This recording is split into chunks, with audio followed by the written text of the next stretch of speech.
না আমার মরা নিয়ে তো টেনশন নেই, রাসেল ভাইপার তো এমনিও খুললে নাই মনে হয়। না যশোর আছে, খুললে নাই। এই জায়গায় আগে ওই পাশ থেকে যাওয়া যেত, ওই পাশে দেখতে দেখতে ভালো লাগতো, কিন্তু এখন একদম ভেঙে চলে গেছে। কয়েকদিন আগেও এক বছর আগেও। তুই এই বাড়িটার খোঁজ পেলি কি করে? ওয়াও,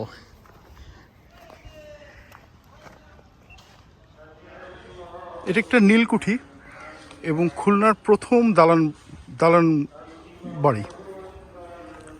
আমরা খুলনার বাজার এলাকা আছে, খুলনা যেটাকে নিক্সন মার্কেট বলে তার পিছনে।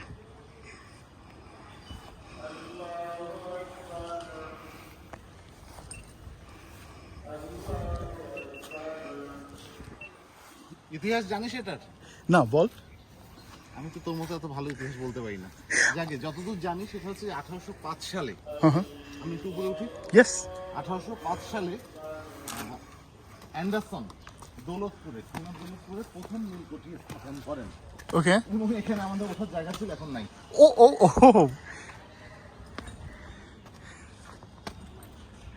আচ্ছা তারপর বলছি।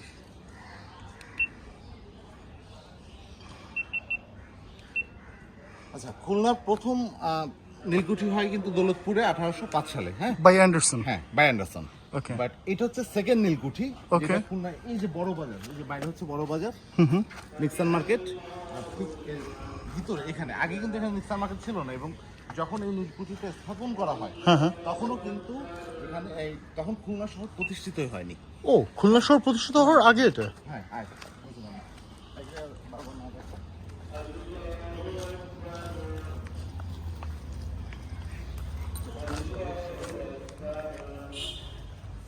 আচ্ছা তাহলে এটা কত সালে হচ্ছিল? তো ধারণা করা হচ্ছে যে এটা 1805 সালের 2-1 বছর আগে পরে, আগে না পরে পরে। ওকে। হয়তো স্থাপন করা হয়। এবং এটা স্থাপন করে নীলকর চার্লস। চার্লস। এবং এই নীলকুঠির বৈশিষ্ট্য হচ্ছে এখানে যারা নীল চাষ করতো, সব নীলকুঠির বৈশিষ্ট্য যেটা, নীল চাষ যারা করতো তাদের প্রয়োজনে অপ্রয়োজনে ধরে আনা হতো এবং তাদেরকে অত্যাচার করা হতো যদি তারা নীল চাষ করতে না চাইতো। রাইট। আচ্ছা আচ্ছা, বলছি নীল চাষ করতে না চাইতো, তারপর কি? তুই কি এগুলো রোটে এসছিস, মুখস্থ করে ফেলেছিস? জানা ছিল এটা আমার, ওকে। এই জন্য মনে করার চেষ্টা করছি। এবং তখন খুলনা শহর ছিল না এখানে, খুলনা শহর মানে জায়গাটা ছিল, বাট তখন খুলনা শহর নগরায়ণ হয়নি। রাইট। হয়নি। সো তখন চার্লস এর আশেপাশে একটা বানায়, হাট তৈরি করে, হাট। ওকে। ঠিক আছে, এবং এটা ছিল এই অঞ্চলের সবচেয়ে বড় হাট। ওকে।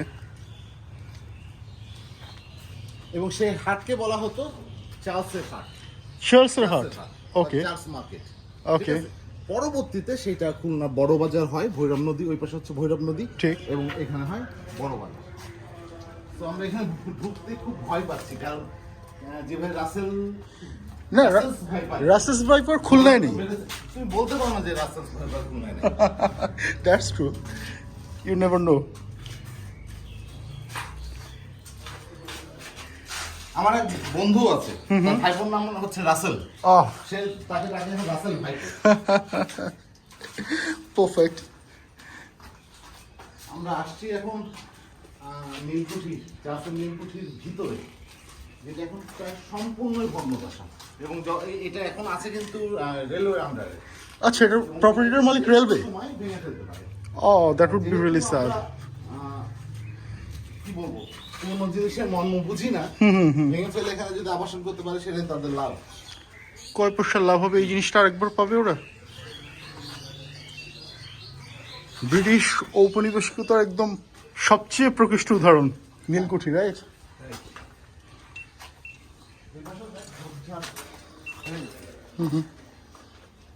কখনোই মনে হয় এটার কেউ কোনো যত্ন নেয়নি। ভীষণ রকম ভয় পাচ্ছি সাপে, এত বাজে ভগ্নদশা। রাইট। এদিকটা ভেঙে গেছে, অলমোস্ট কিছুই নাই। এটা কি বট গাছের শিকড়? এপাশেও সিঁড়ি ছিল না? হ্যাঁ, এই পাশে সিঁড়ি, আমি এই পাশে সিঁড়ি দিয়ে উঠেছি এর আগে, ওই পাশে সিঁড়ি দিয়ে উঠেছি। আচ্ছা আচ্ছা। এখন কিচ্ছু নাই এখানে।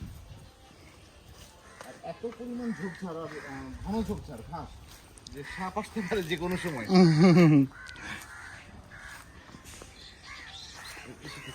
Sure. আমি প্রথম নীলকুঠি দেখলাম কোনো।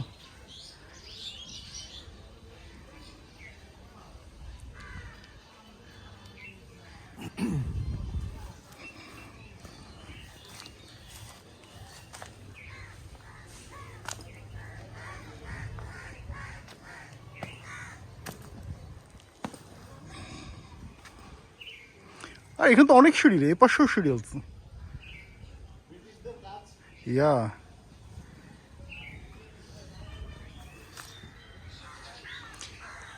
এই বাড়িটা একটু যদি ঠিক থাকতো না, এখানে ভূতের নাটক করতে পারতাম আমরা।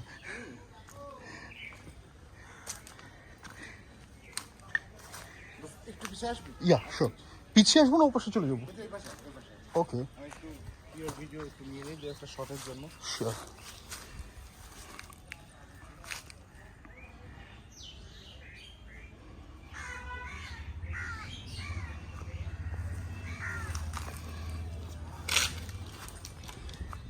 তো এই কুঠিটার নাম কি চার্লসের কুঠি? ইয়েস।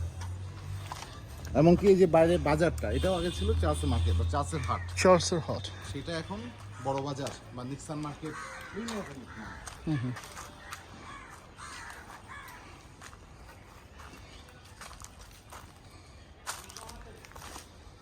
আচ্ছা, সাপে কামড়ালে কি করতে হয় তুই কি এটা জানিস? সাপে কামড়ালে মুখ দিয়ে ই করে ফেলাতে হয়, সিনেমায় আমি তাই দেখেছি। আচ্ছা, সিনেমা দেখা নলেজ, তাহলে ঠিক আছে। দেন নাথিং টু ওয়ারি অ্যাবাউট। আমি একটু ভিতরে ঢুকে যাই।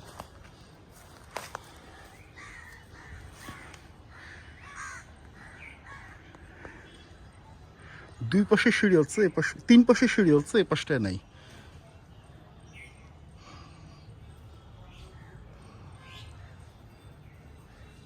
কত মানুষের অত্যাচারের ইতিহাস এখানে আছে, অনলি গড নোজ।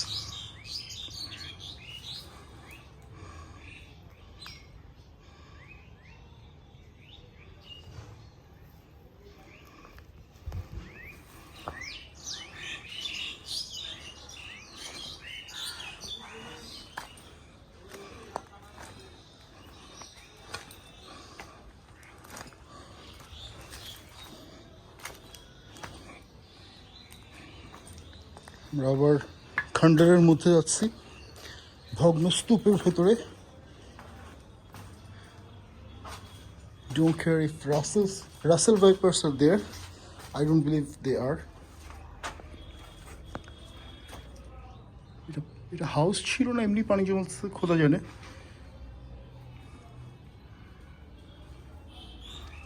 এখনকার নীলকর এই লোকটাই, মানে কুকুরটাই সেই বাড়ির একমাত্র মালিক।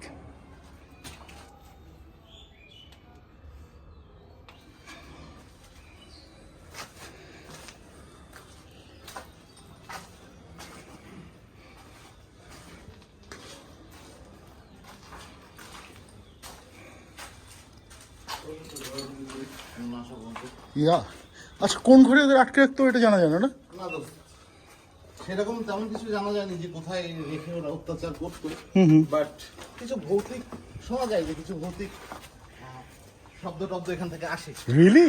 ওয়াও। বাট আমি শুনিনি। না, রাত্রে আসতে হবে তো। বাই এনি চান্স আজকে অমাবস্যা না তো? না, পূর্ণিমায় হয়েছে 2 দিন আগে, তো আমার বর্ষা হওয়ার কোনো চান্স নেই।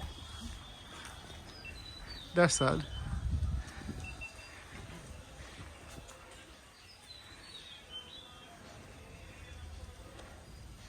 ইস, দোতলায় যেতে পারলাম না ম্যান,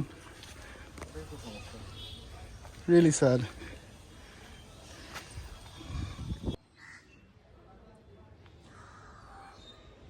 পুরোনো বাড়িগুলোর বট গাছ দেখার একটা মজা আছে। গাছ অনেক উপরে, শেকড় আস্তে আস্তে নিয়ে এসছে মাটি পর্যন্ত।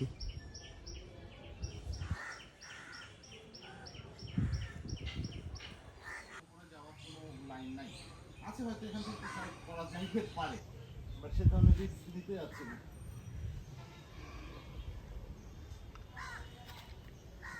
এত বছর আগে করা বাড়ি, কোনো যত্ন নেওয়া কিছু করা হয়নি, এটার কোনো সংস্কার হয়নি, চারিদিকে সব সিঁড়ি ভেঙে গেছে। মজার ব্যাপার হচ্ছে টাইলসগুলো এখনও ঠিকঠাক, সেই ইংরেজ আমলে করা টাইলস। আমার জানা মতে এই একদম নিখুঁতভাবে বোনা। এখনো এত বছর পরে, মানে শত শত বছর পরেও ওরকমই দেখা যাচ্ছে, উইচ ইজ ইন্টারেস্টিং। চার্লসের কুঠি।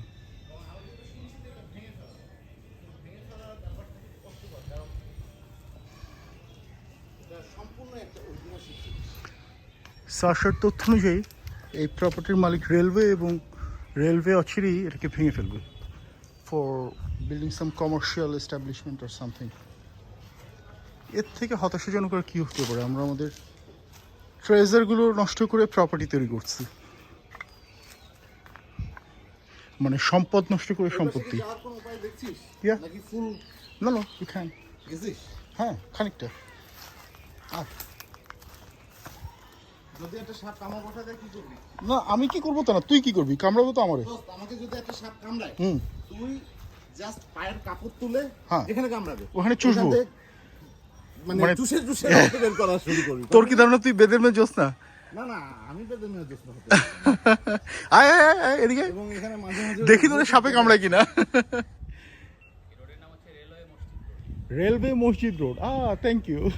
তোর কন্ট্রিবিউশনের জন্য আমরা তোর ভিডিওতে রাখবো। জুতা তো চকচক করে কেন বাড়া রোদ করে?